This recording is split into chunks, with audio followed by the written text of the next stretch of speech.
The vessels that comprise the circulatory system are divided into two circuits, the pulmonary circuit and the systemic circuit. Pulmonary circuit carries carbon dioxide-rich blood from the heart to the gas exchange surfaces of the lungs and then returns oxygen-rich blood to the heart, while the systemic circuit is going to transport oxygen-rich blood to the rest of the body and return the carbon dioxide-rich blood to the heart. So each circuit begins in one of the heart's atria. The right atrium marks the beginning of the pulmonary circuit, and then once the blood returns to the heart and enters the left atrium, the systemic circuit begins. We are going to be examining today one portion of that systemic circuit, and that is the blood supply to the pelvis and the lower limbs. Before we begin that, I do want to emphasize that you should have at this point already labeled the blood vessels that are included in figures 10-2 and 10-3 of your lab manual. And during this video, I'm going to be presenting you with two different models for you to help identify those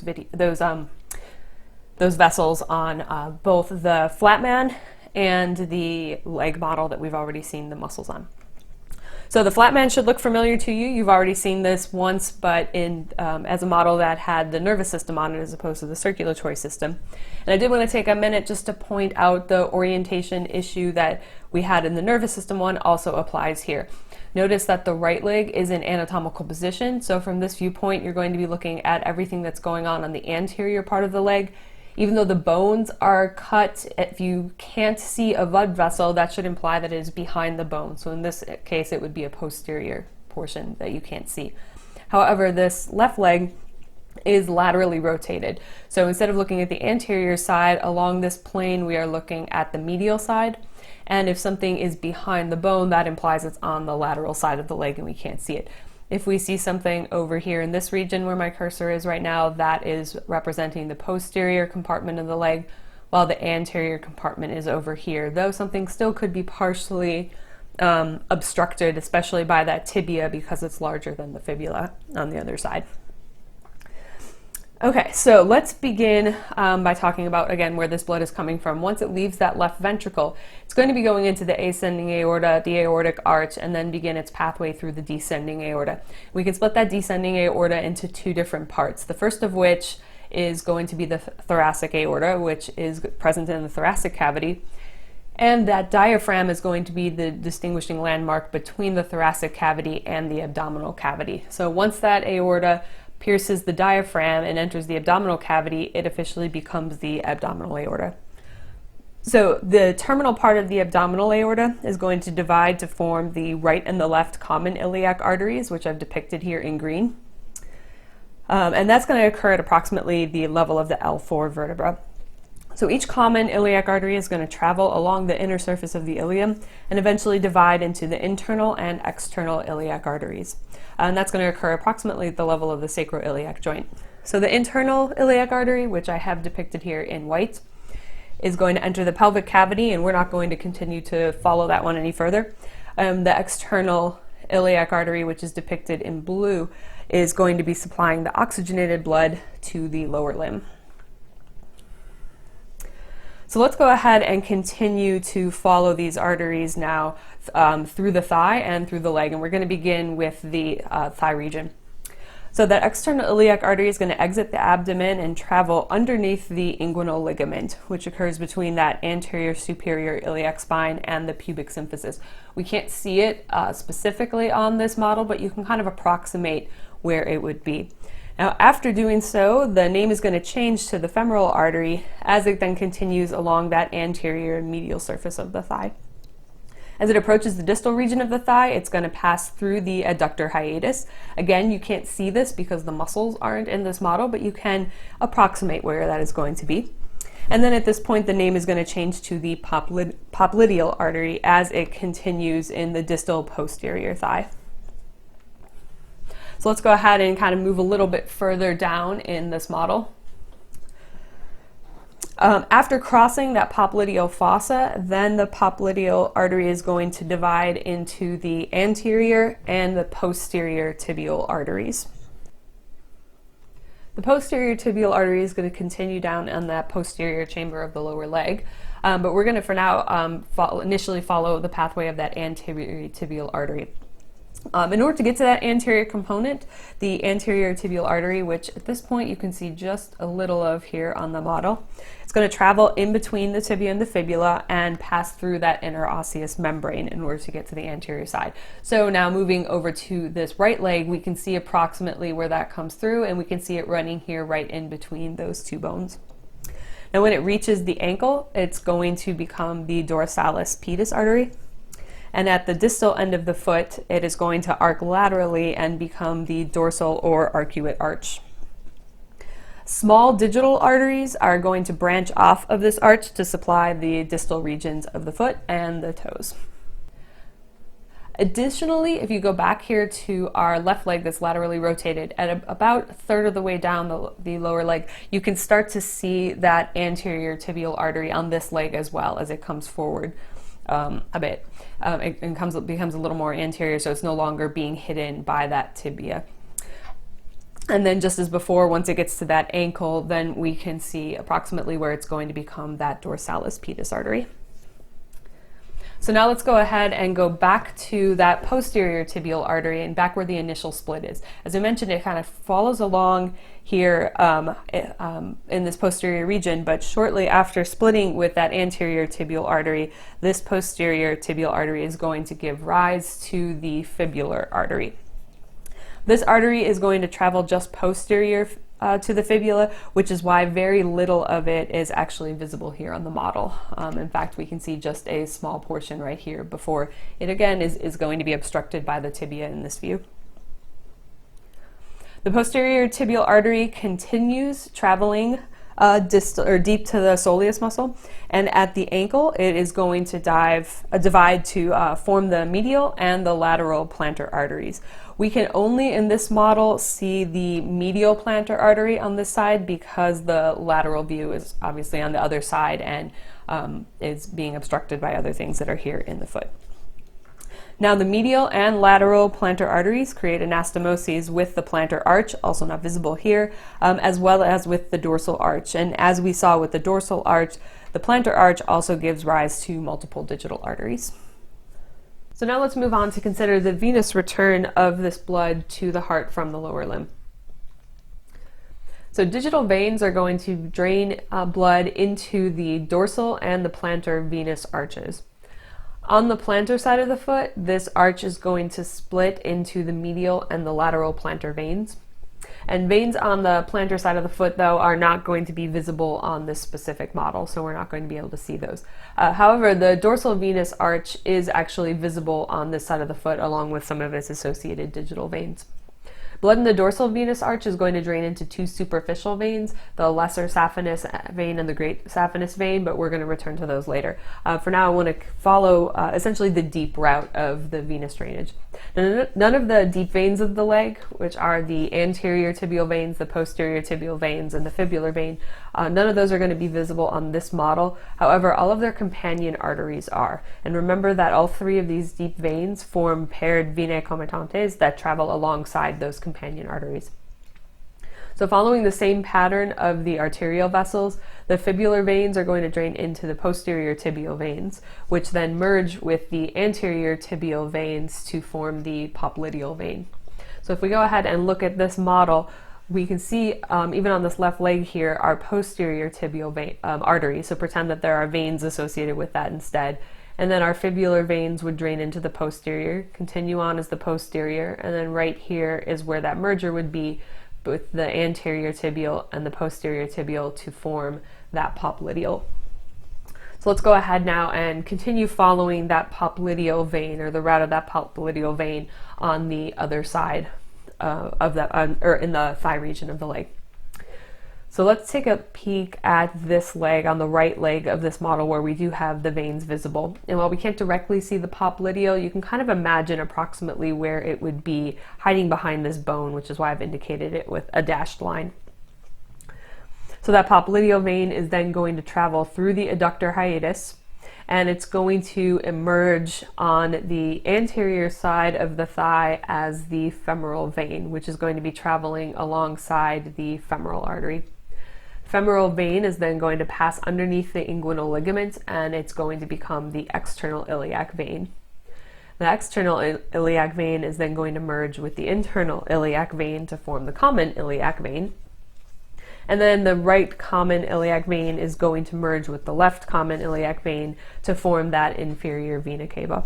The inferior vena cava will travel superiorly through the abdomen and thorax and then eventually drain into the right atrium of the heart. So that takes care of the overall route of the deep venous drainage. Let's see now how that superficial drainage fits into that pattern. Let's go ahead and return to our dorsal venous arch. We mentioned that there were two blood vessels that are going to come off of that arch. The first of which is the lesser saphenous vein, and that's going to travel on the posterolateral surface of the leg and eventually drain into the popliteal vein. Only a very small portion of this lesser saphenous is visible on the model. So again, look over here at the right leg and we can see a small portion of it visible on the lateral side until it essentially disappears behind the into the posterior region of that leg, and so behind the bone, so we can't see it anymore. The great saphenous vein is going to be the other blood vessel that is coming off of that dorsal venous arch. This one is going to travel along the medial surface of the lower leg and the thigh, and eventually it is going to go up into that thigh region and drain into the femoral vein itself. And that merger is going to happen just inferior to the inguinal ligament. So that takes care of not only just a review of our blood flow route through the lower limb, but also shows you on our flat man as many of those blood vessels as possible that you can find. So in a second here, let's go ahead and pull out our leg model and we'll try to see how many of these vessels we can identify on that model.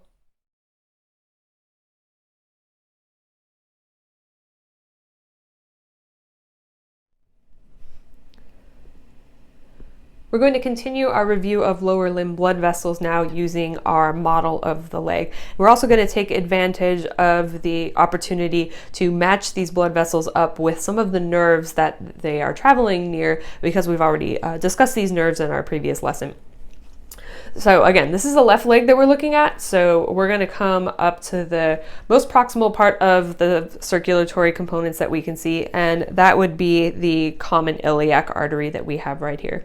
And recall that the common iliac artery is ultimately going to divide into the external iliac artery and the internal iliac artery. You can see on this model that the internal continues to divide several times, but we aren't going to be concerned in this class with any of those further divisions. Just note that this is the internal iliac artery. The external, however, is going to continue out of the pelvic region and down the thigh and ultimately supply the rest of the lower limb. As you can see here, this external iliac artery is going to pass under this ligament right here, which hopefully you recall is the inguinal ligament that connects the pubic tubercle to the anterior superior iliac spine. And once that artery travels underneath the ligament, the name is officially going to change to the femoral artery. Let's go ahead and remove our sartorius at this point so we can get a better view of these blood vessels here. So we have our femoral artery that is traveling down here, and it's right up against its companion vessel, which is the femoral vein. But you'll notice that there's a third component here, and that is the nerve as well, conveniently the femoral nerve. So you have all three of them here at this point: the femoral vein, femoral artery, and femoral nerve traveling together.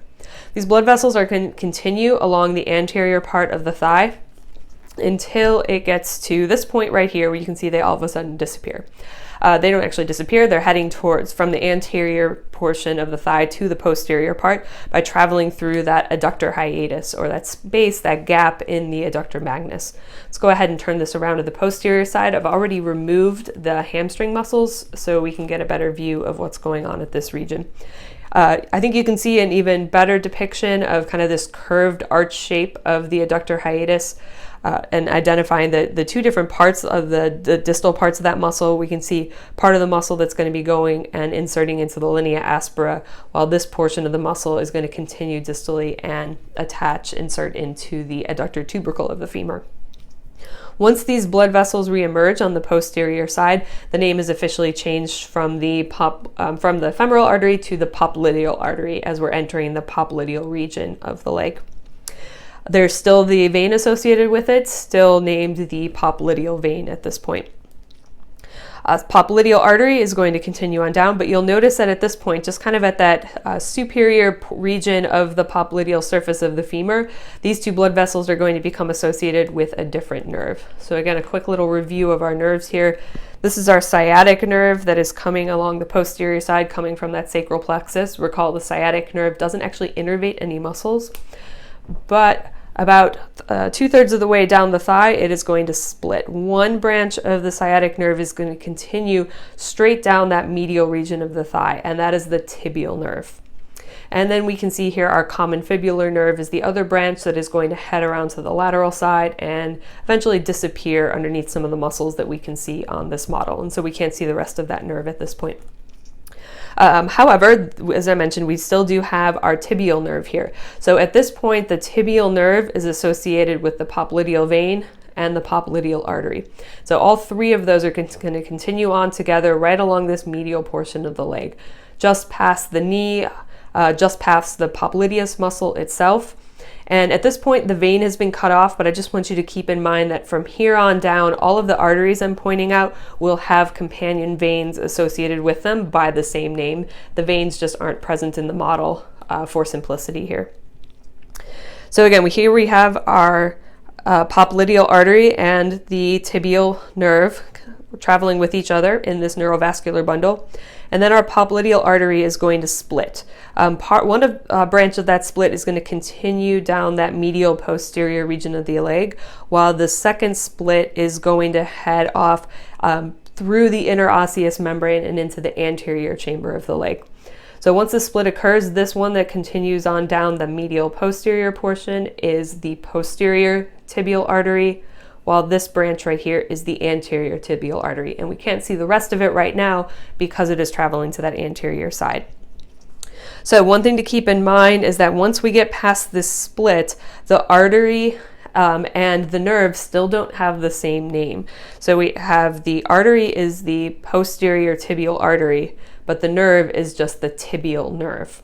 And remember that there would also be a vein associated this way, specifically two veins that are forming those venae comitantes that are associated with this artery. So those all together, the posterior tibial veins, the posterior tibial artery, and the tibial nerve would all form a single neurovascular bundle. Shortly after the split of the popliteal artery into the anterior and posterior tibial arteries, we're going to see another vessel branch off of that posterior tibial artery, and that is going to be the fibular artery. You'll notice though the nerve keeps on going, the tibial nerve keeps going straight on down, it doesn't head off in that direction. We can continue to follow this blood vessel down towards the foot, but once this model specifically gets down towards the ankle, then the rest of the vessel no longer becomes visible. So we can't see on this model where this posterior tibial artery would end up branching into the medial and lateral plantar arteries. Let's go ahead now and we're going to flip this around and kind of follow this anterior tibial artery on where that one would be going. And sure enough, if we head to the other side here, now we can see our branch of the of this anterior tibial artery coming right through that interosseous membrane. So if you look carefully, here is going to be our tibia on the medial side. This is our fibula on the lateral side. This whitish kind of striated structure that you see here is that interosseous membrane. And here we can see that artery coming on out. So this is going to be that anterior tibial artery. Again, it would have anterior tibial veins associated with it as well. And that is going to continue on down this leg. And if you recall, once it would get to the ankle, it would turn into the dorsalis pedis artery, but again, it's not labeled on this model, but you can see approximately where that would be. It's a little hard to tell. Let me turn this way. It is a little hard to tell exactly where it is because the color is very similar to the muscle, but if you look right along the bone here, you can see about where that dorsalis pedis artery would be. And then you can also see right underneath this small muscle, a part of it kind of arcs around to be kind of parallel with the digits, and that would be part of the arcuate artery. And then we can see an example of a digital artery coming off of there. I'm going to go ahead and pull that up a little bit closer for you to get a slightly better view of that.